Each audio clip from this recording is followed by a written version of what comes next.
The Distillery District is one of those areas where that sense of history lives on today. Back when the city of Toronto first came to be, Gooderham and Wards were actually establishing their small business just to the east, a sign of what would be massive growth. We were a very small little town, and by 1800 there were 500 people living here. But as we grew and grew, Britain decided that we should become a city. It would be easier to manage that way. And by 1834, we had 10,000 people living here. What was considered a city back then is far from the bustling metropolis with millions of people that exists in the 21st century today. 190 years ago, the town of York was then coming into its own, a British colony, quick to take back the indigenous name Toronto while moving forward. And on this very site where we are right now, the old town square, at 7 o'clock on this very day in 1834, the town of York becomes a city of Toronto. And people lit a bonfire here, and they went skating in the water, which would have been right there. The railroad along the lake led to industrialization and the building of a modern city through the 19th century.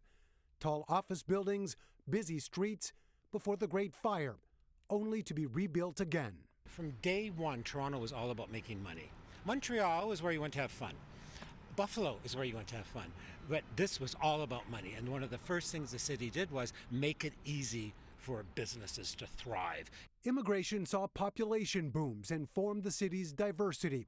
And over many years of amalgamation, surrounding towns and even other cities became a part of the Greater Toronto. Horses made way for cars and streetcars on wider streets.